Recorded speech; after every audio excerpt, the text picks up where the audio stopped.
Leonidas drops the stun and drops the full ult. Oh my goodness, look at the health bars. It's a quad kill. Should find the kill. Lunara will clean up that fight. Oh my god, I can't believe it. It is going to be Soul Shield. You gotta be kidding me. Raw to take the 3v1, gets one, looking for the second. Crispy is popping off. Looks like that Blizzard may connect with 4 people. Oh, Lady Ronin! Oh my goodness, what a chat! That was really good.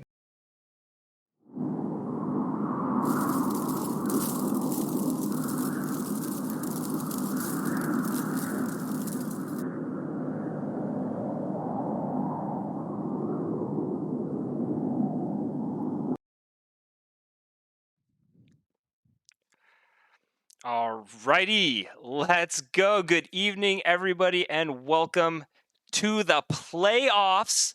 The playoffs, Division C quarterfinals. My name is Isaac, and tonight I've got Skycake joining me for, I think this is my first co-cast of the season. Skycake, how you doing? Oh, hold on, I got some audio issues. I forgot I muted you. Duh. Oh, no. There we go. I fixed it. That was my bad. There we go. How you doing again? Well, I mean, now I'm kind of sad because I wasted my first breath. But Wasted. No, good day. Got to play some HOTS today myself. Excited to watch this Div C West match. Playoffs, baby. Let's do it. Playoffs, indeed. I'm going to throw it over the map screen so you guys can see what's going on over here. You know, we're in Division C, and it's weird. We got Infernal Shrines banned tonight, Skycake. Like, how often do you see an Infernal Shrines ban? Like, never, right? Isn't Infernal Shrines like the go-to map for every team ever? I mean, Infernal Shrines is like the go-to map. It's insane. I don't know why it got banned, but it did. But Skycake, I actually forgot to add your video to the draft screen, so I'm going to set that up. You could take the drafts here and see where we go. I mean, Tomb of the Spider Queen, what are you expecting to see tonight? Oh, man. I have not really followed a whole lot of the teams here, unfortunately. But, I mean, I'd expect playoffs. People are going to bring out, you know, some of the cheeky stuff. I would love to see some, with one of these small maps, maybe some Cho'Gall action, although I don't know if we're going to get that lucky. But definitely some wave clear focus builds. Looks like the band's coming out, Brightwing and Kael'thas from the side of TBD, and Johanna and Samuro getting banned out from Clouded Minds. Yeah. Yeah, it's interesting. By the way, I just blew your head up massively on my screen, so they got to see the full Skycake experience. But Rhaegar being the first pick, I mean, that was almost insta-lock there from Greek Fire. Yeah, and it's, you know, Rhaegar's been still pretty strong even after the nerf, so I think he's in a good place now. I haven't seen like he's completely overwhelming in fights, but he's definitely still a good healer pick. Lucio and Sylvanas coming out as the first 2 picks from Clouded Minds. Yeah, Peach on that Lucio, going to be able to ride around on the walls, but there is no Diablo pickup yet, which, you know, typically when you see a Lucio on the walls, you think enemy team, if Diablo's on the board, has the easy slam into the walls there with the Lucio, but not going to be picked up by Team TBD, at least not yet. Going with the Gazlo and Tassadar combo. I'm seeing a little bit of smile coming out from Skycake here, seeing those 2 pickups. I like the Tassadar. Big Tassadar fan myself, if y'all didn't know already. What I find interesting is they are just wasting no time at all. These picks are taking place with 20 seconds left still on the clock. So they know what they're doing. Yeah, it seems like, I mean, both teams, you know, have interesting, you know, I like the Tassadar. You got great wave clear. You got the puddles. Gazlo, I mean, Tomb of the Spider Queen, very heavy team fight map. Lots of close corridors. People are going to be caught in that Gravo bomb. But in meanwhile, Trelana on the Sylvanas has the shutdown power to really force that push when the spiders get turned in. So liking the draft so far, but like you said, I mean, Team TBD, they are the higher seed coming into this. For those who do not know, they are the 3 seed. Clouded Minds is that 6 seed. But they are really just locking in the characters. They know what they want, and they're getting, you know, it seems to, at least the way they're drafting, that they're getting the champions that they're looking for. Some big picks coming out, though. Anubarak and Sonya, that's a lot of lockdown. That leap potential, double CCs coming out from the big Spider Boy. There's a lot of opportunity for them to capitalize on diving either that Rhaegar or Tassadar right now. I'm surprised that Diablo wasn't banned as well. It's still a tank pick available on the side of TBD. Yeah, we've got. I'm curious to see what's going to come out. I don't know which one plays the tank, whether it's this guy or Chauncey, but Diablo can make some sense. They're going to go with the variant and the double support. Uther going to be picked up here by Chauncey. Going to utilize that double support to kind of keep Varian up, have the unstoppable for the Tassadar in case Sony decides to dive that back line as well. Ooh. Oh baby, this is Alrighty. interesting. Since when? Oh, okay. It's a swap or something, right? I have no idea, but the Deathwing, I love the Deathwing pick here. There's not a lot of percent damage coming out from the side of TBD. Tassadar really the only one, unless we see the Gazlo kind of switch into that Robo Goblin, but I really like the Deathwing rounding this out. Going to be able to be that really big tanky presence in the late game and just get on that back line and try to give that double support. Yeah, Clouded Minds is just looking extremely thick right now. Very, very thick. Thickness for days. We're going to head on out of here. We're going to get loaded in to game number 1. We're just going to be floating around, bringing you the action of this round 1 matchup of the quarterfinals between Team TBD and Clouded Minds here. I mean, looking at these two drafts, who you got to give it to, Skycake? They're both looking pretty spicy. I mean, there's a lot of potential from either side, but right now, just the way the draft's looking, I would put this one over to Clouded Minds. I feel like the game plan for the double support and lots of CC on their side definitely had a wrench thrown in the cogs with that Deathwing pick. Absolutely. All right, let's get these teams introduced. I'll do the blue side here. We've got Team TBD. We got Bimedio. I've got to work on that one. On the Gazlo, we got Saralas sitting there on the Uther. We got Greek Fire sitting on the Rhaegar. This guy on the Variant, and Chauncey sitting on that Tassadar. And over on the Clouded Mind side, we've got the Nubarak being played by Star Knight. Deathwing is being played by Trillana. Sylvanas is being rocked by Ruffian. The Sonya by Kian. And Lucio is our one and only Peach. Our one and only Peach. Need the Weenus soundboard here, but it is going to be interesting. I mean, I do like the 4 to 10 from the Variant comp. They've got a ton of lockdown from that 4 to 10, and that's where I think we're going to see the big power spike coming out from the side of TBD. So Clouded Minds, I think they've got the 1 to 4. I think they've got the post 10, but they got to keep it even in that 4 to 10 level when Varian comes online with that massive stun and lockdown potential coming out of the blue side. Yeah, absolutely. TBD doing a little bit better job in the early game here, definitely clearing these waves and rotating quicker. See if that plays a role in how the experience bars stack up here. Yeah, we've got a lot of these lockdowns coming down. Unfortunately, Varian, just that glorified AI currently. I'm really curious to see who takes control over these rotations in the mid. Right now, like you said, it looks like TBD is just a little ahead on the rotations, but nothing that Clouded Minds can't just catch back up on, splitting the Sylvanas and the Deathwing. In the bottom lane, we never really give too much attention to the bot lane. Gazlo, Sonya, who you got in that matchup there? It's tough because I'm a big time Gazlo player in the solo story. I like the Gazlo matchup there. Yeah, we got a huge rotation though from Kian coming up from the bot lane, getting the lane pushed out, coming into the mid, gets the stun onto the Uther, and Uther does go down, so Clouded Minds get that first blood experience, get themselves on the board, and have a little bit of chance to put some pressure on this bot lane. And yet still just barely behind on the experience game. They are having a little bit of an issue catching up to the globes at full XP in the top lane, it looks like, in these rotations. Yeah, neither team looking like they're really wanting to rotate too heavily through the mid. Star trying to zone off while Peach is turning in some of those gems. Going to use the Burrow to get himself to safety because we do have that 4 online for Varian. He now has Taunt. We have Uther with the follow-up stun. So Tassadar going to be looking to get some of these kills on some of those squishier targets. I think it's going to be curious. I want to see how they do with that first blow-up on the Anubarak because I think they could potentially blow up the Anubarak. But here we go. Kian coming in again. The Unstoppable popped onto the Varian, so he's able to get away. But I'm curious if they have the blow-up potential to kill the Anubarak or if they have to wait and find this Lucio or Sylvanas, a little bit off. Yeah, and it's going to be hard to. I mean, the CC that they've chosen is not really a wonderful option into a Lucio. And this damage that's coming out from the side of Clouded Mines is just not enough to really cut through the health bar of Varian. So they're going to have to find a way to deal some backline damage. Star Knight's just posing up. Here we go again. Got the stun coming down. Star taking quite a bit of damage there. So, you know, it wasn't the biggest group, but questions a little bit answered there. Star Knight with the extra 20%, 20 spell armor coming out of that W picked up at level 1 is going to be able to survive a lot of the damage coming out of Tassadar.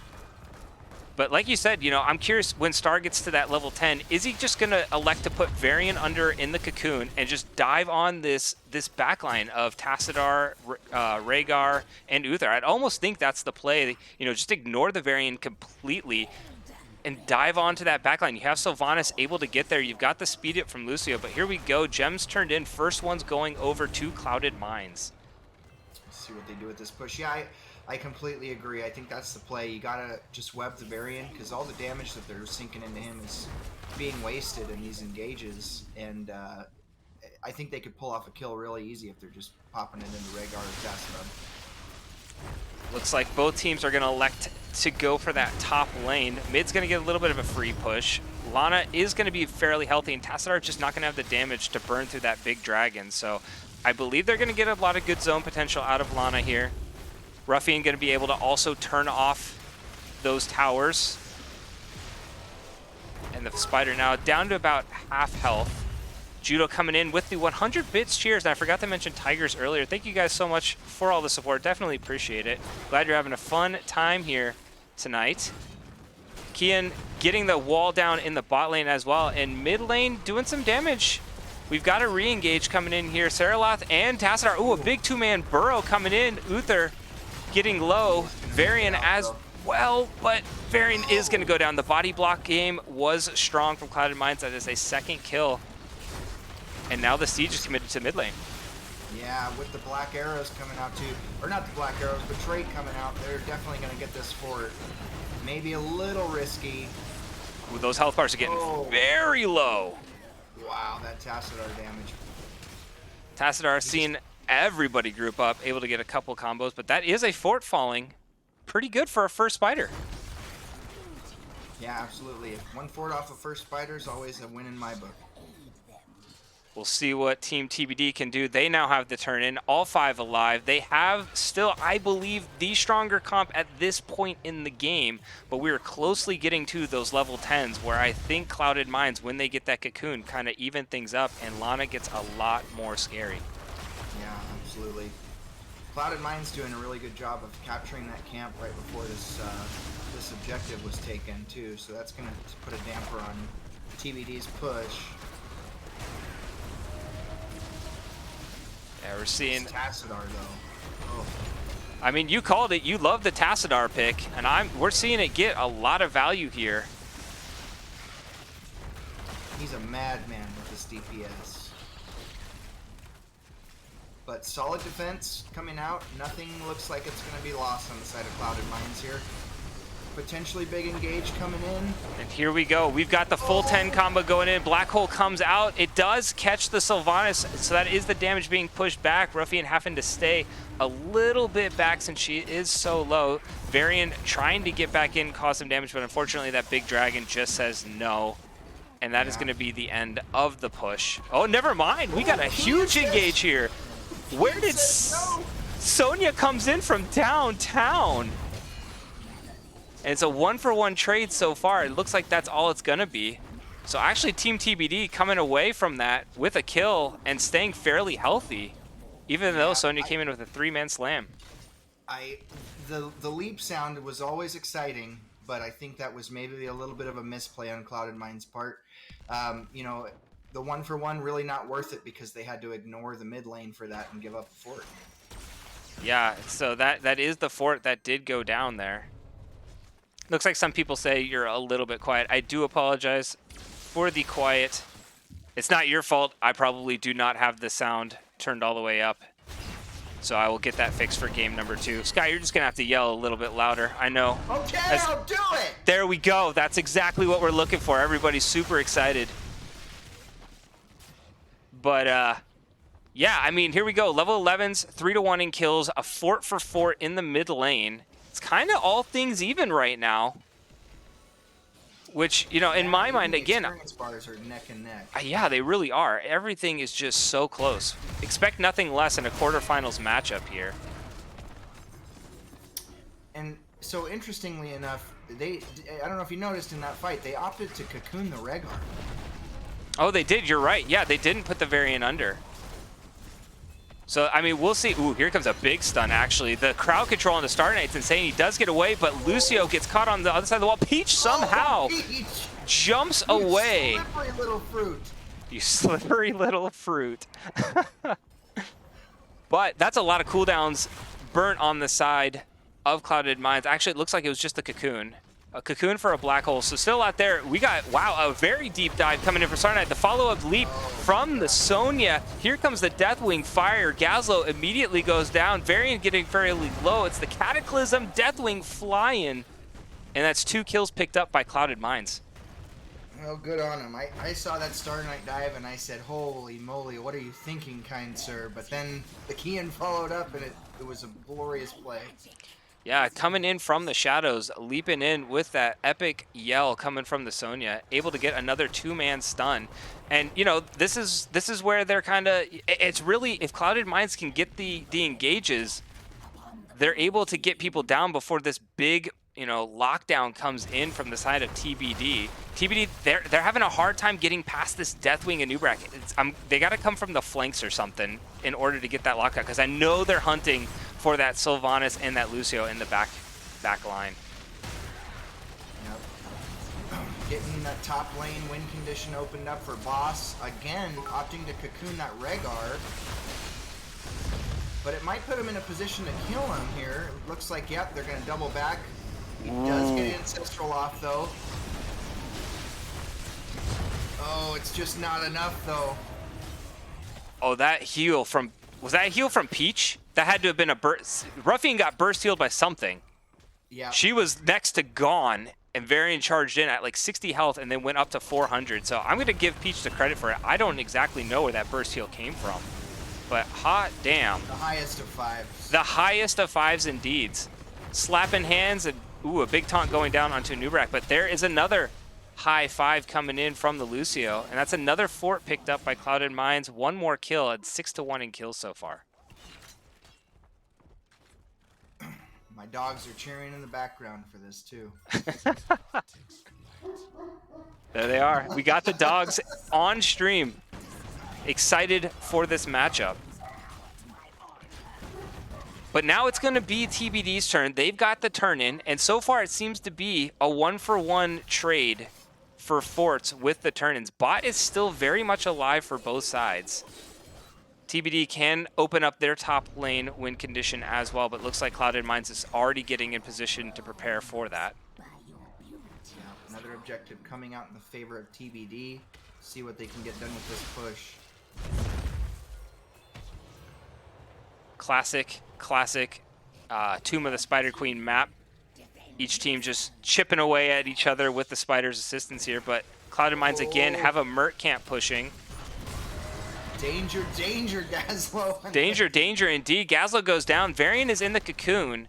They're gonna focus the Varian. They do not have Ancestral. It is up in 2 actually. The channel did not go completely off onto the Gazlo, meaning Rehgar got it back. Looks like they didn't even need it though. Yeah, that pushed Clouded Minds back a little bit. However, that means that this is going to be pretty much free clear top lane without that 5-man pressure. Varian trying to force that fight, finds the Lucio's getting in, but Lucio able to just skirt herself backwards, sorry. It is played by Peach. And bot lane, I mean, we'll see. It's got a couple minions, but we got a big fight still. They're not done fighting up here. Varian going in again onto Peach in the back line. The black hole going through, but I mean, you pretty much called it. It's Varian jumping in, has the damage. There's not really enough damage to turn onto the Varian. The Varian's staying very healthy in these fights, even when he's diving in 1v4.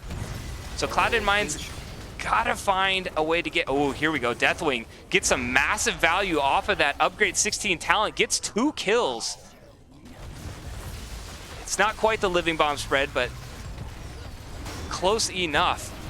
The leap goes in. That's a way to kill a variant, I guess. 4 kills for Clouded Minds right next to the boss. Yeah, that is 2 40-second timers. That's going to be a free boss play here. Most likely a keep in the top lane. I mean, what? Peach is just getting away with absolute murder on these plays with a sliver of health. Yeah, we gotta get a Peach counter to see how many times she gets away with under 100 HP. We've got to be up to 3 or 4 by now. Same with Ruffian on the Sylvanas. I mean, Varian is doing his job. He's getting into that back line. It's really tough to follow up. It's got to be Uther and Gazlo there in order to get the follow-up to let Tassadar get that positioning he needs. But here we go, a boss and a Web Weaver phase coming in for Clouded Minds. And yeah, with this boss pushing, Web Weaver's coming in too. Depending on this play, we could be looking at the beginning of the end here. Oh my gosh. Ancestral's gonna get out, but Varian still gets taken down. So 2 dead with a healthy Web Weaver and boss. I definitely think they may be making the push right here. Yeah, that was a beautiful engage. The Ancestral got off, but we got the lockdown. Nubrak actually dove in for the Tassadar. Tassadar is going to survive, but this core is starting to melt. The GGs have already started coming out. And this core is shredding. Game 1, looking like it's done. Gonna go over to Clouded Minds here, starting off the quarterfinals with a 1-0 over Team TBD.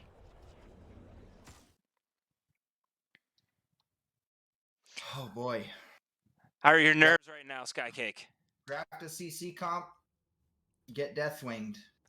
I mean, we've had it happen to us, and it's no fun. It is not fun. You think you've got this perfect comp, like, yeah, we're going to lock them down, we got them, and then the enemy team just is like, you know what, we're going to last pick Deathwing and just put a huge wrench in your plan. I mean, Lana, 6-7, 0 deaths, 63k damage, going mage Deathwing, and just absolutely having no fear of this Varian frontline. Yeah, it's pretty pretty nasty thing to see, a big dragon staring at you in the face, especially when your towers are just twiddling their thumbs because the Sylvanas is turning them off. Yeah, I mean, we kind of saw the game plan come about. Like you said, we didn't see Anubrak electing to go for Rhaegar. I'm curious on the thought, like why. I mean, he does have the cleanse, so we could see the runs. Maybe you didn't want the ancestral healing, like put Rhaegar under and try to burst down another target with the Uther there having the D shield. It's kind of difficult, like for the Anubrak to be like, which one do I want to put under? Because if I put Rhaegar under, we have the D shield. If I put Uther under, we have the ancestral. If I put Varian under, they have both. So where do I go with these kind of engages? Looking like, you know, Star Knight did fairly well in figuring that out. They got these team fight wins after win kind of deal. But yeah, very, very interesting to see how they go through with that. Yeah, you know, I really wasn't taking into account the fact that they did have D-Shield and Ancestral options, so maybe that was calculated. Chalk it up to questions for the interview, potentially later, if, depending on how this matchup goes. But yeah, I mean, really strong turnout in all the team fights from Clouded Minds, but still very close game, at least for the whole first half of that match. Yeah. Now, I mean, it is well known that these matches all typically on this channel, for some reason, I do not know why, seem to go to a game number 3. I'm not saying that's going to happen here tonight, but if we were hoping for that to happen, Skycake, what do you think Team TBD has to do here in the second game? What adjustments do they need to make going into game number 2? Well, like I said, I mean, in this matchup, I think they had a really strong comp. I think their real wrench was that Deathwing pick. If they can get away with picking a very similar comp or the same comp and ban that Deathwing out instead, I think they'll be in a really good position to take Clouded Minds to the table and, you know, eat some dinner with them. Eat some dinner with them, indeed. I mean, here's you were talking about how hyped you were about that Tassadar pick. Tassadar getting the triple crown, 147 siege, 55 hero, and 10k soak as well. So taking all three categories, Tassadar definitely was putting out tons of damage in that fights, but like you said, it just seemed that Peach and Ruffian were getting away by double digits. It was so close. Yeah. Yep. I mean, to me, it's something that's really, really demoralizing to let heroes walk away when they have subpar 50 health, and that definitely happened at least 4 times in that match. I will say, as much of an advocate for Tassadar as I am, Chauncey, you didn't go auto attack build. That's the only build in Skycake's book. The Sky So, Cake special, as we seem to know it, kind of deal. But real quick, ladies and gentlemen, we are going to send it over to a short commercial break. We are going to be back on the flip side with game number 2. Don't go anywhere. bye. I shall be your shield. Blessing upon friends!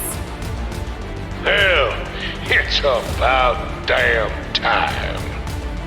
We are steadfast in the face of peril. Don't underestimate a Nephilim. Stormwind honors those who serve. This is only the beginning of our journey. My wrath shall not be quenched. Your deeds bring honor to us all. By steel or fang, we will prevail. Not even death can save you from me.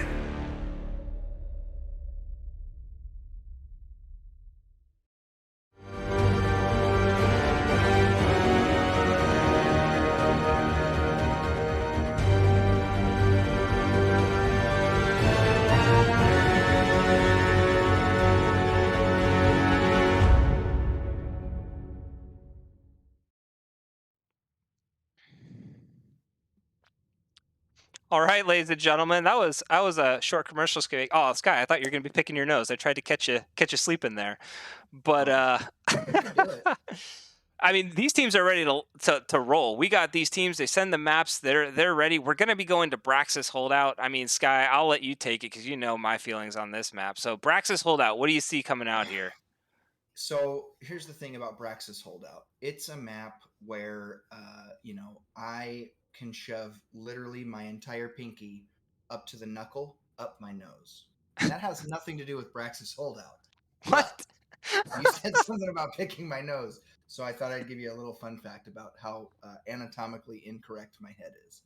But anyways, I mean, super snowbally map. The potential here for a game to be swayed very much so just by the solo laners. So I think that's going to play a big role. Who chose the map, by the way? That was Clouded Minds. So TBD elected to get first hero pick again. Okay, And so Clouded Minds opting to take Braxis, putting Kian in that slot where he can have the last pick. Yeah. I think Braxis is always a good choice when you're forced on the map pick, if you are okay with the map, that is. Yeah, throwing it over just real quick to the map screen. So for those joining a little bit late, here's where we are on this the series so far. The bans, I don't even think we went over the bans. We just talked about Infernal Shrines being banned because it was so exciting. But Infernal Shrines was banned as well as Battlefield of Eternity by Team TBD. And Clouded Minds banned out Dragonshire and Sky Temple. So, of the remaining maps after that first one, we had Altaric Pass, Cursed Hollow, Towers of Doom, Volskaya, and Braxis. And Clouded Minds, liking the smaller maps, sent us on over to Tomb of the Spider Queen for the first one. Now go to Braxis Holdout for Here We Go in map number 2, looking to get that 2-0 domination and send themselves into that semifinal round. Oh boy, yeah, this can be interesting to see. Lots of comments coming up. Greek, by the way, you gonna play Brightwing next match? Is there a that's Brightwing right. secret here? I saw that earlier. I don't remember who threw it in there. Oh, by the way, just say B-Med. Easier to say. That's what I'm gonna do for B-Med. Yeah, we're just gonna call him B-Med. Oh, But that's not as fun. I know. I tried. I butchered the name. That was my bad. By the way, Judo coming in with 6 more bits. Thank you so much, Judo. I didn't say that while we were in the middle of the series, but definitely appreciated. We've got some readies coming out from the teams here, so we should be jumping in really any second to that draft Teams screen. are ready to go. But I mean, you were saying you want to see a similar comp come out of Team TBD, just not letting the Deathwing through. So, Braxis holdout, Taunt Varian, Tassadar again. Could we see it coming out here in this second map? I think so. I mean, I love Tassadar for Braxis as well, because even if you're on the short end of the stick with the Zerg wave, you absolutely have tons of wave clear with him to manage that. Yeah. Maybe with Braxis though, you see an opt for like a Ragnaros in the off lane, or even potentially like a Blaze swap from the Varian. Yeah, true. Yeah, I mean, the Rag, that's always the big question is with this, do you go for more of a team fight and then just grab that one hero that can do an immense amount of wave clear to that Zerg wave super quick? Ragnaros, Phoenix, I mean, even Kael'thas and Junkrat have pretty good wave clear in and of themselves as well, but Kael'thas just got banned. Oh, but they first picked a Haka here. Immediately. Snap picking that Haka. And again, TBD, they have a plan. They know what their plan is, and they're just going to start snap picking their plan if they get the heroes they want. And now that they have their offlaner already chosen, I wonder if they opt to allow somebody else on the team, Clouded Minds, to hold that last pick and just let Kian choose early. Yeah, I mean, Leoric. Do we see Leoric pick up here? Anub'arak and Orphea. So Star Knight going with the Anub'arak again. Orphea picked up by Ruffian earlier this time. They went with the Sylvanas early last time, opting not to go Sylvanas here and get the push power with the Zerg wave. Instead, going for more of a team fight mage-oriented build and picking the Orphea instead. Yeah. But Mei and Lucio picked up the steal, and then the Mei. Greek was definitely thinking, you know what? I don't want the high fives happening on the other side. We need to be high-fiving over here. Get that team camaraderie going. I want to be the one who gets away with 10 health this time. Yeah, and then, we talk about point control on this map with that beacon being a lot of focus for a lot of teams, especially in the early game. Getting the tank that seemingly holds the better point control usually gives your team a little bit of an edge in that bot lane. I definitely think Mei has a little bit more point control than Anub'arak does. Now, Anub'arak has the more direct engage opportunity and the lockdown potential over a Mei, but as far as just controlling that beacon goes, there's very few champions I think that shine better than Mei on Braxis. Wow. Man, these picks, snap picks right away, and I have not seen Imperius played in quite some time in competitive play, at least from matches I've been watching. So this will be fun to see. I really don't know what the Imperius to Haka matchup feels like. Yeah, and as we're talking about these teams are snap picking. I think both of them have an idea. We've got the light bomb delivery system coming in from the Anduin. Imperius to Haka. I mean, I think the later that gets, Imperius starts to shine, but I think he's going to have a little bit of pain in the early game. Dahaka definitely going to be able to rotate down, and Imperius doesn't push fast. So Dahaka's not going to be punished for going down bot lane and assisting there. But there we see it again. There is the 7-sided strike this time from the Kharazim. So they do have a little bit more damage going into that Deathwing. But Lana electing to go with the Deathwing again here. I gotta tell you, I don't know if I agree with that. Staring a Kharazim in the face, knowing that it's drafted, and still going with Deathwing is a little sketchy to me. And it's Chauncey that picked it. This isn't as much of a heavy CC comp as we've seen the previous match. Yeah. I mean, so the Tassadar from game 1 picks the Kharazim here, says, you know what, I've got something else up my sleeve to handle that big old dragon. And Kharazim going to be able to put down a lot of pain onto the Deathwing. So it's going to be interesting to see what we do. I'm going to get my ugly mug out of here because we're getting into the game whee, and we're going for a ride. But let's get these two teams introduced here. On the blue side, again, we've got Team TBD. We've got this guy on the Mei. We got Saralath on the Gul'dan. We got Chauncey on the Kharazim. We got Greek Fire on the Lucio. And up in the top lane, we got B-Med on that Dahaka. Over on the side of Clouded Mines, Star Knight is on the Anubarak for the second time. Trelana making his reprise as the Deathwing. Kian opting to go with Imperious. Peach changed over to Anduin. And Ruffian is going to be throwing out some Dark Whips on Orphea. Access granted. All right. So, Team TBD. First blood, top lane, immediately. You think so? That's where it's interesting. Right now, it's the Kharazim against the Imperious in the off lane. Ooh. I'm curious to see if it's going to stay that Kharazim versus Imperious, because Kharazim definitely, I think, has the upper hand in the 1-4, more so than the Dahaka does. But Dahaka looks like he's teleporting up. Maybe he was just trying to get the early gank. Or are we doing a 3-2 split? It's double support on Braxis. It may actually be that 3-2 split. They've got the Gul'dan for the wave clear in the bot lane. So maybe... I would like that play from TBD. Definitely would... put some pressure on Clouded Mines to respond, and what do you do if you're Clouded Mines? Who do you throw up? Yeah, you've got to respond to that. You know, they don't have the best siege out of Clouded Mines. They don't really have any way to push in. Gul'dan can easily clear minion waves. You know, Lana can breathe fire on it, but that's about it. But Clouded Mines gonna go pick up camps early. They're gonna leave Imperious alone for the minute. Kian getting tongued in there, taking a little bit of damage, but able to walk himself away. Actually lands a nice stab.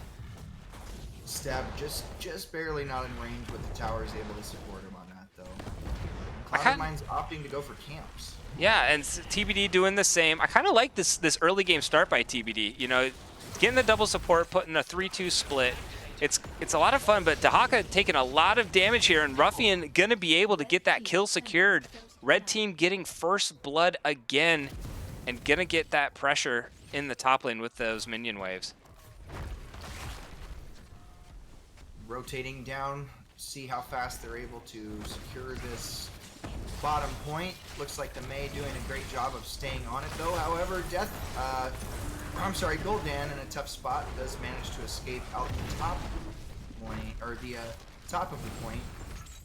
But while it is being taken in bottom lane, that two-man top lane is really giving Kian an issue. They're gonna have to find a way to answer that. Yeah, I mean, right now, Team TBD, if they can keep the 4-man down here, the 2-man in the top lane are going to be able to push Kian out. So they've got the Gul'dan. They don't necessarily have to fight for the points. They can kind of use this chaos to wait and try to sneak something through. But right now, Kharazim and Dahaka going to be able to push through that top lane. Let's go check it out. Yeah, they've almost got about half of these towers down and the wall about halfway down to just a little bit of damage done on either one. Mei has great sustain, Gul'dan has great sustain, and Lucio's going to be able to top off the little that they do lose. So, I mean, Team TBD kind of playing this out exactly what they want. If you're Clouded Mines, who do you send in the top lane? Do you send Lana up into the top lane? Be that big? I mean, you really don't want to because Kharazim's up there. Do you send Ruffian and then just try to play a pushing game in the bot lane? Well, so it's tough because, I mean, even right now, just playing the 3-4 in the bot lane, it seems like Clouded Mines is having a real struggle trying to get pressure on this wall. I mean, if it's me, I almost say you send maybe just the Orphea up top and have the Imperious come down and offer to get kills. That way you have a ranged option up above to try to push away and wave clear. Yeah, I don't know. Yeah, it's a tough call not having double support. Yeah, it's gonna be a little challenging, but what we are seeing, like as development, it's kind of expected is Kian's just he's trying his best, but when you're 2v1 against a healer, it's really tough to win that. Dahaka gets the pull there, and Dahaka has self-sustain as well. So unless they can get this pick on Gul'dan in the bot lane, I believe Clouded Mines, their pushing power is just not quite as strong as the side of Team TBD. And the longer this goes, the more TBD is able to start whittling down this top lane. Yeah, they've got to find a way to get either camp pressure going or send somebody up that can give an assist that doesn't completely destroy their bottom lane play. I mean, this is the full engage coming out of Clouded Minds. They used almost everything there. And look at this. We got half health bar still from TBD. Yeah. Wow. Dahaka has actually come down too. A ton on Orphea. Ruffian is in a bad spot. Does manage to bite herself out. But this is going to be some channel points going over to TBD. Yeah, they're starting. Karazim electing to stay top, so that means May's going down. Now Clouded Minds have the full 5, so they do get a kill, which is what they want. They need to get these kills as a full 5, but at what cost? Karazim is continuing to push out that top lane. Gets about half the fort. That's probably all he's going to be able to get. So now Clouded Mind have to find some way to even this map up here with that, 2-3 seconds that May's going to still be down. They've got to get some damage on this bottom fort, or, I mean, personally, I would almost feel like they need to opt to go back, clear that camp while the tank is down. Yeah, they did get about half of the fort so far. It looks like May tried to find an engage onto the Orphea, didn't find it, and has to walk herself away. So they did even up the pressure. It's about a half a fort to a half a fort now, and now we're back to where we were about a minute and a half ago, but now 20% channeled over to Team TBD. 20% channeled, and still this very unfavorable situation for Kian in the top lane. Yeah, this is where you're a solo laner, and you're like, guys, this is not fun.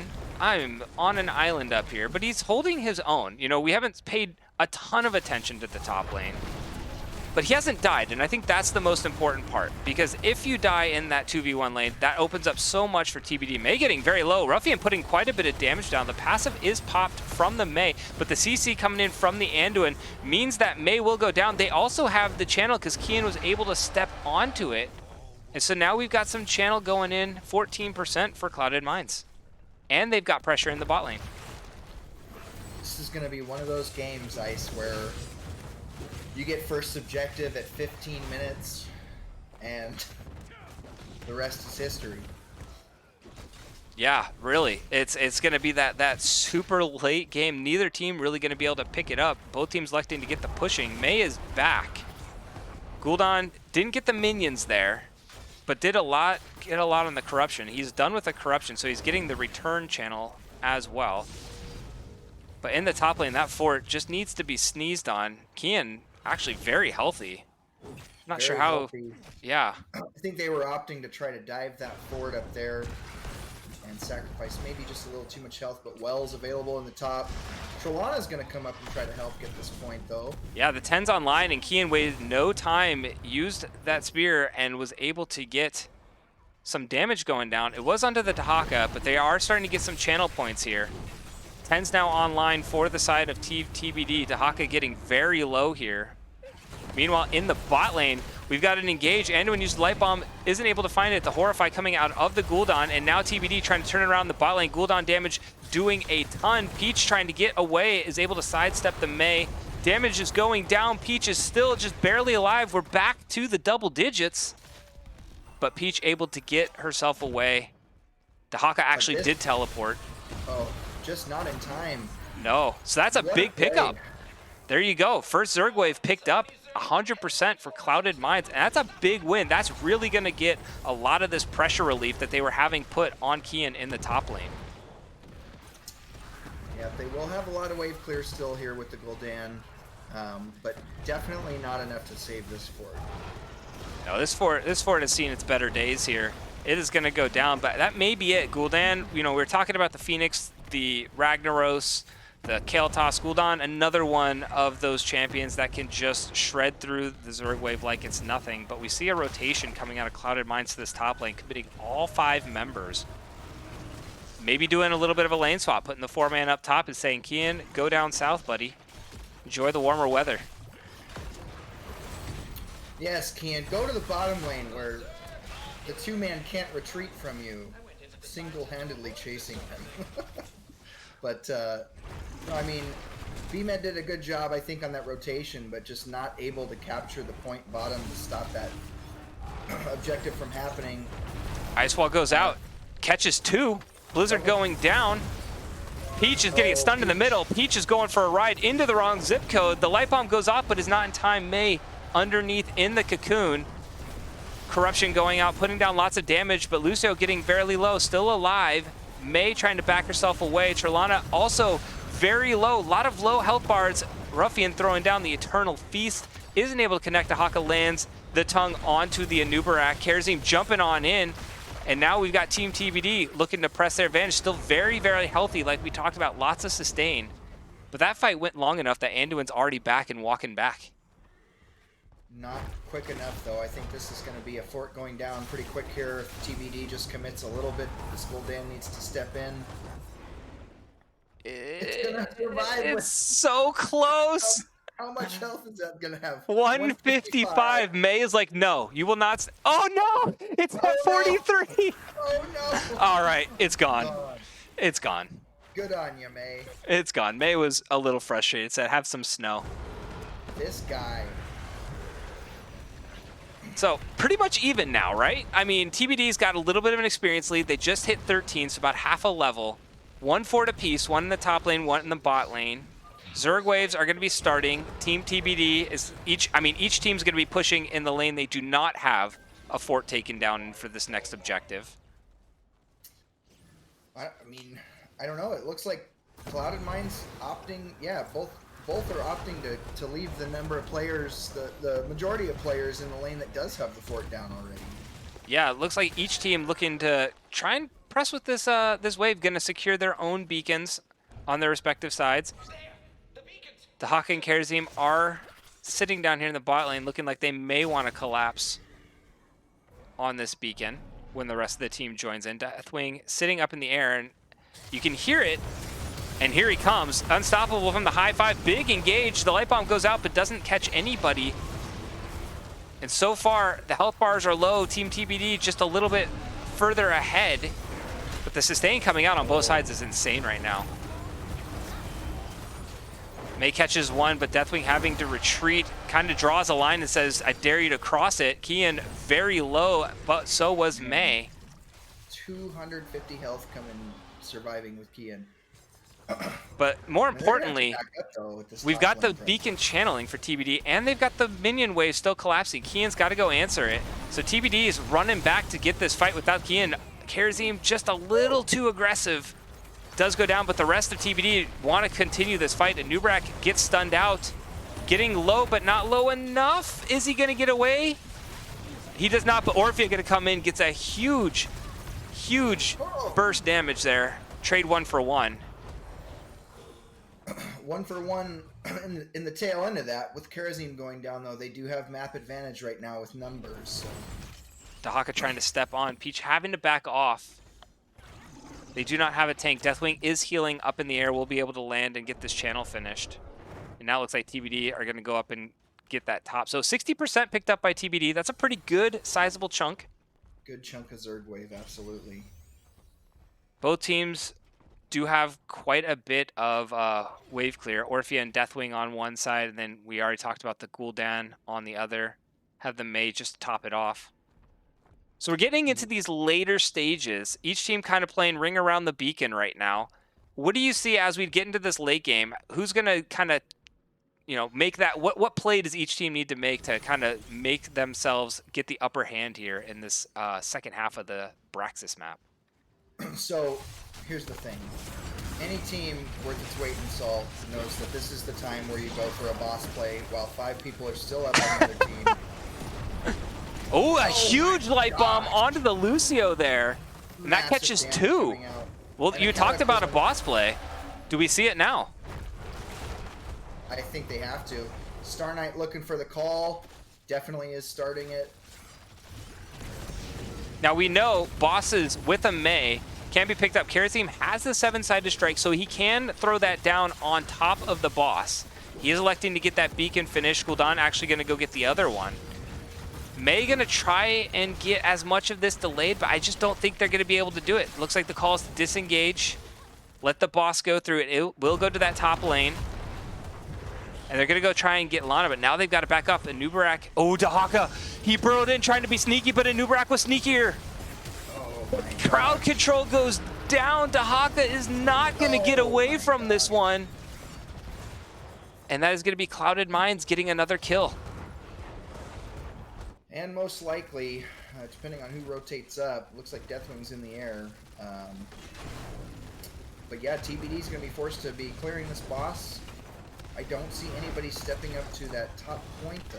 It's valuable time that they could be getting. Okay, there goes Cholana. But yeah, Clouded Minds opting to take over camps on TBD's side of the map and just protect here. They know that they're in the top lane, so the top beacon is the one that they have to bully them off of. Yeah, Clouded Minds, we talked about that fight. They found it, and then they got a little bit of, icing on top. I mean, Dahaka, he was trying to make the play there, get into the back line, but Nubarak burrows from the boss behind Dahaka, and now Dahaka's stuck between a Nubarak and a Deathwing with no escape. So here's a risky situation, though. The bottom Zerg wave is not by any means unhealthy. And if they opt to completely ignore it and have a failed push here, that could potentially be a really, really big swing of this game. So we'll see if TBD is able to capitalize. Yeah, Clouded Minds putting a lot of eggs in the basket here. You know, we talked about Gul'dan's wave clear, so they've got to get either the Anubrak or the Imperious engage onto a squishy target, because this Zerg wave melting, and like you said, Deathwing did go back to deal with that Zerg wave. But that fort did go down. The keep is going down as well. They see the Deathwing is down there. They're not choosing to pick this fight yet. And it looks like TBD just... They're electing to go ahead and give up this keep, not really try and force the fight, trade a fort for a keep here, and look to reset and try to find a better fight on the map. It's going to become harder and harder, though, now with that top lane pressure from the waves. Yeah, keep down. TBD running out on the map, looking like they're trying to set up a potential bush gank here. They're starting to steal. Dahaka can be called in at any moment, so he's just going to go clear some minions. We've got 4 people sitting in a vent, but Starknight sniffing it out. Kian goes in. There's the gauge coming out. Light Bomb goes down, catches 2 right in the middle of the Eternal Feast. Mei is in a rough spot, has to get out. Is she going to be able to? She does. But Anubrak says, no, you're not getting away. Chases in. The engage is there, but the disengage is also there. Dahaka hasn't joined the fight yet. But so far, TBD are able to disengage. Gul'dan continuing to poke. Dahaka trying to get here and turn this fight around. Health bars are low all across the side of the red team here. Mei going back in. Lucio gets the high 5. The corruption doing massive amounts of damage, but it's just not enough. And nobody falls. Nobody falls in all that shenanigery that just took place. I'll tell you, the disengages that came from TBD right there with just the massive amounts of damage coming out from Saraloth on that Gul'dan was incredible, and then just nothing for either side.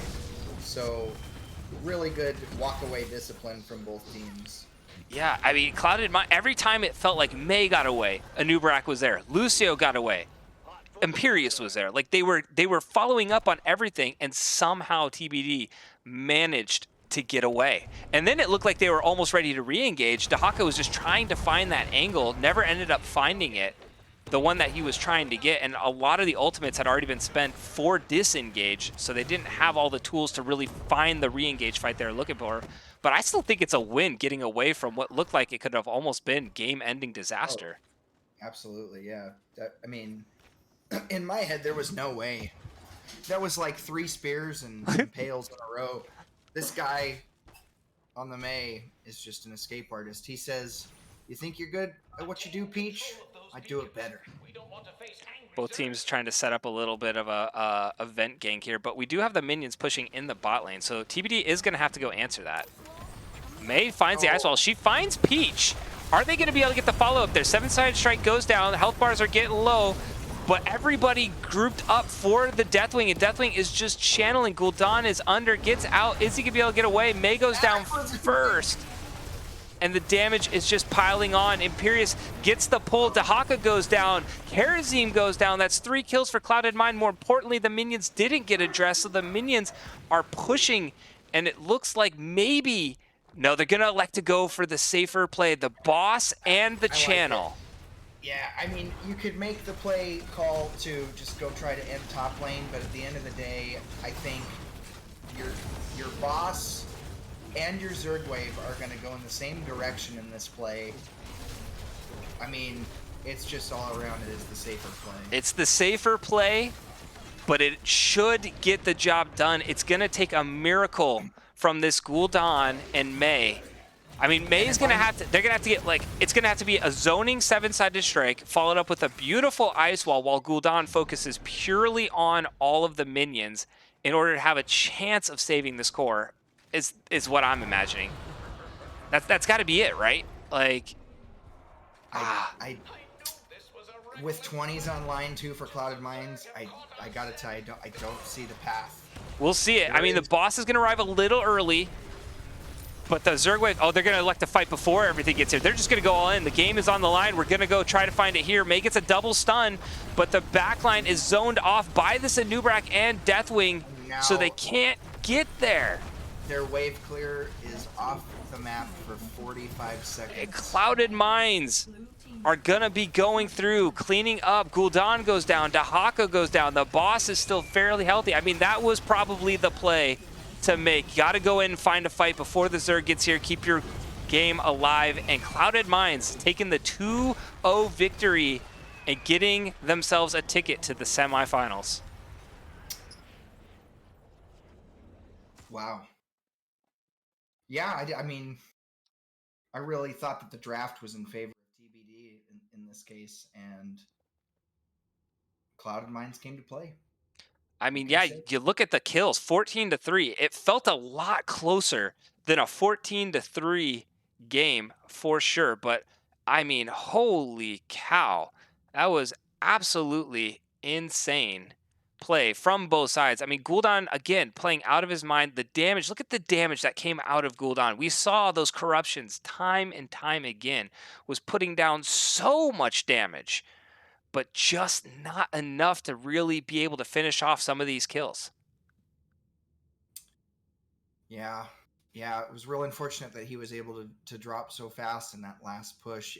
They may have had a sliver of a chance if Gul'dan had survived to put up an effort there, but at the end of the day, it's a risky call to make, that dive past boss, but it was probably the right one. They weren't going to have a whole lot of options if the boss and the Zerg wave got past that keep with healthy bars. So yeah, I mean, that was insane. That was absolutely awesome. It was a lot of fun watching those two games. I'm going to see if we can get an interview.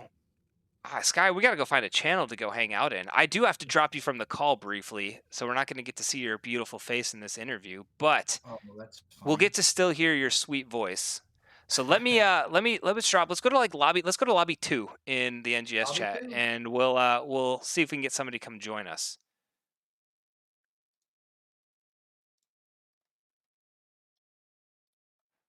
All right, let me message.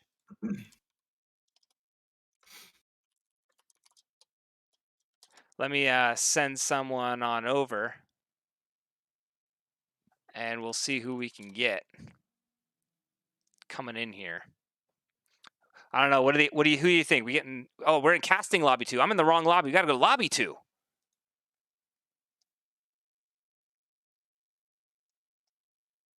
There we go. Now we're in the right lobby. They couldn't get in with us. Mistakes. It's important to remember that you just got to pick yourself back up. There you go. Wipe the poop off your shoes. The poop off your shoes. Hello. There we go. It's Star Night. Oh, good. We got Star Night, so we can ask all those questions we wanted to ask. No. About what? Oh, we'll get there. We'll get there. Let's start off the way we always want to start this off. Congratulations on your win. How is the team feeling right now? We're honestly feeling pretty pumped. My I am gonna apologize in advance because my voice is kind of shot right now. Because I've been sick all week, and shot calling this and was a tall task. But I mean, it was great. It was great to just come in and be able to just play our game and just win. Yeah. Yeah, awesome. I mean, you love to see it. Teams coming out doing the preparation. You guys come in as the 6th seed going against the number 3 seed. I mean, what was it like preparing? You guys had I believe you guys played this team recently if I'm not mistaken. How did it go in your previous matchup and what did you learn that you then brought into this series? So they were actually our first match of the Oh, season. well there you go. So the one thing that even back then that the thing that we saw the most was that BMed had a very strong TLV, Mhm. and TLV is very much one of those heroes that is very difficult to go against if you don't plan for it accordingly. Okay. So in some instances it could be uh, nudged in such a way that we could go on on a map like Braxis or a BOE that can negate some of that power that he has on that hero, and some of it was just kind of playing to our strengths tonight. Okay. Yeah. So we were able to notice that some of the map picks that they did not seem to like or care for were open to us, so we just decided to gamble and take our chances there, and that's what we ended up doing tonight, and it proved to be very advantageous for us. Yeah. So, I mean, start. Let me have you start off with the questions going into that game 1 match. Any questions you have coming out of the Tomb of the Spider Queen map, or sorry, Skycake. I I'll be was like, like, ask away, right? Star. What I do you don't know want what I can ask. to know? No, so I'll say this preface to my question. Me and Ice, the distinguished gentlemen that we are, we're having a play-by-play talk about how we felt the team fights were going to go and what you guys were going to do, and we're completely wrong about cocoon targets that you guys were going to make and how it was going to play out. I'm just curious on the cocoon targets that you chose versus the Varian, Rhaegar, Uther nonsense.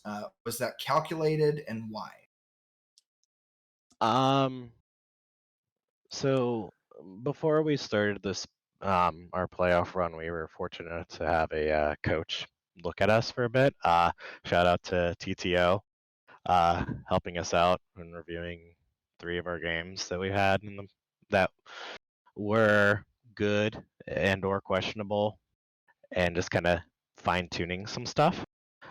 So some of the things for me, at least, especially on like a noob, it turned into I needed to make sure that I could be disruptive, because that's kind of what a noob does, is just be disruptive. So I just kind of shot from the hip and got lucky a couple times. So there was some feeling in what could be disruptive, of course, because especially with like game 1, because you have your Gazlo wombo combo that they were going for. If we could disrupt that in any way possible, that would turn the fight to our favor, even with like a double healer combo. So Yeah, because I mean, we noticed, and it was like you had Varian, the wall in front was just not taking much damage at all when you guys were engaging, and then you have the Rhaegar with Ancestral and the Uther, and we had initially thought, well, you got to put the Varian down because you guys aren't getting anything done on him. But then opted for the Rhaegar, and it made more sense to me as time went on, just because it's like, regardless of who you put down, if you don't put down one of the healers, you've got D Shield or Ancestral to go up against any of your targets, which is, it's hard to do. in game 1 especially, we felt like we had the stronger just presence on that map, be it just mobility and wave clear, that it made me feel very comfortable in the sense that I could just um, be very aggressive with that cocoon. So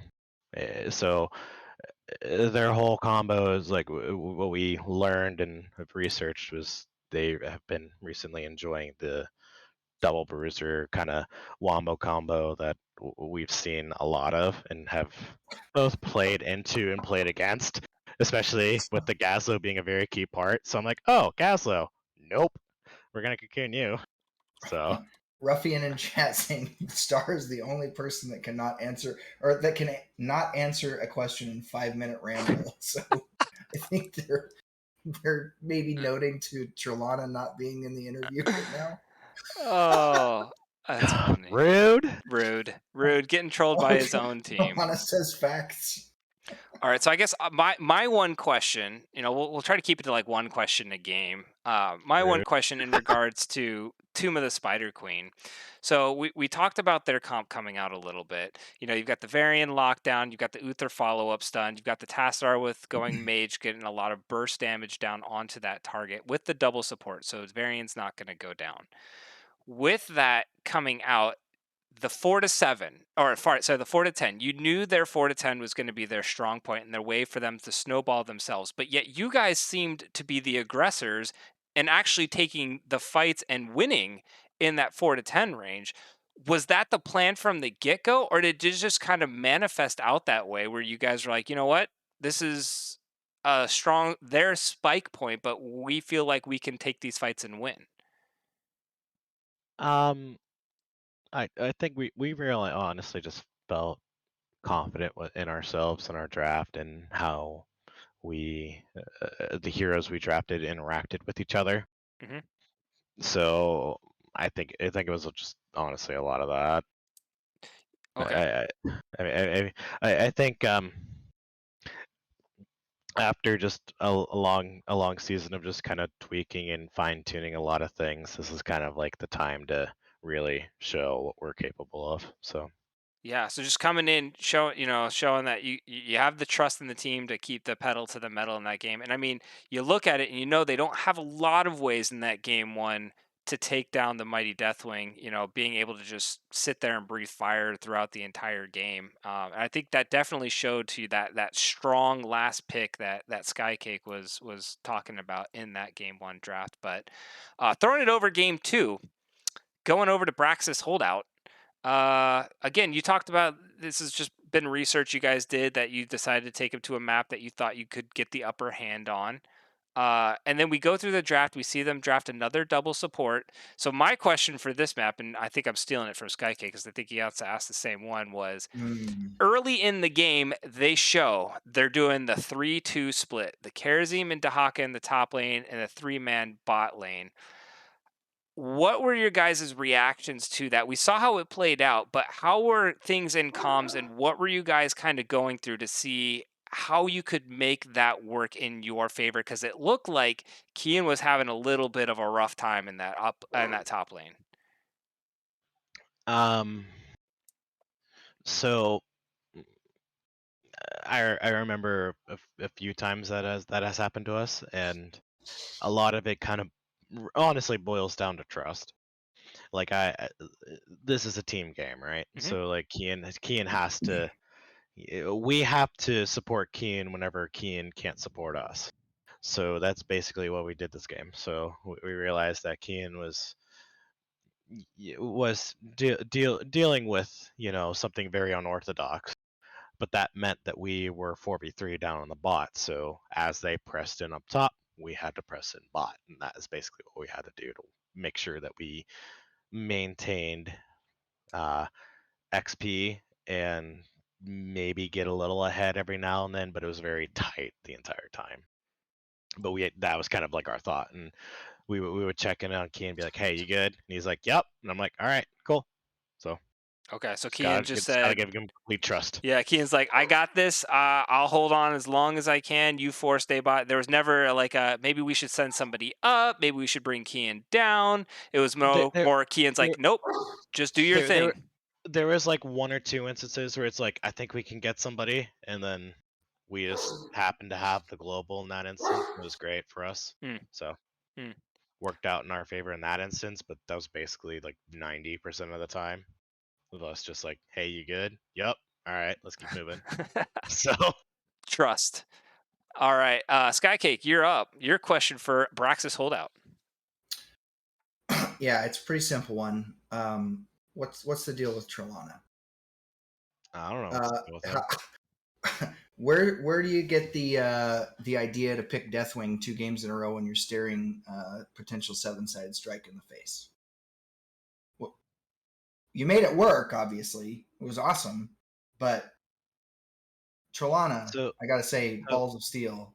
And was that something that you guys, decided like this is? So as the former healer player, the way that 7-sided strike works is it will always target the highest percentage person.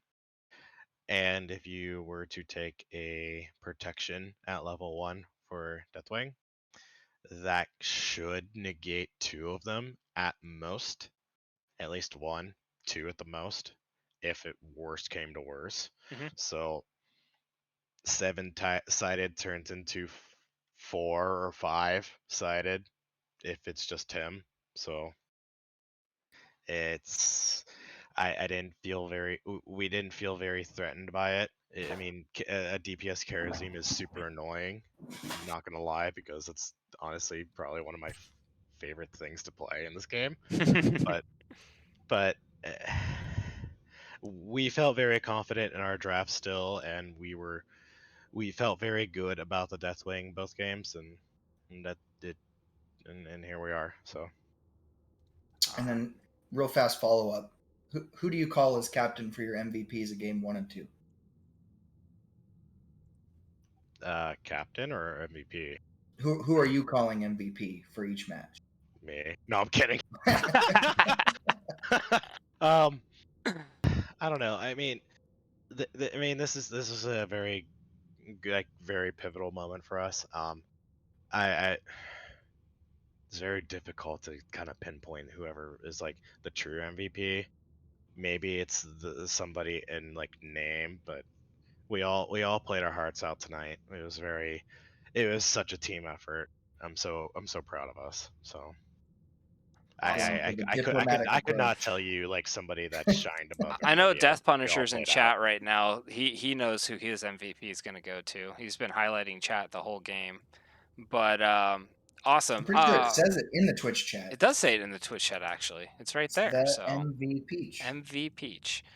Alrighty. Last things last, before we let you go, Star, any shout outs you'd like to give? I'm going to open it up. Floor is yours.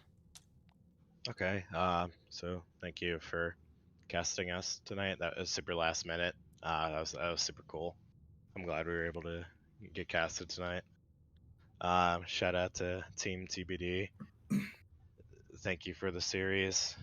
Great sets. I hope to see you guys next season. Clouded Minds as an organization.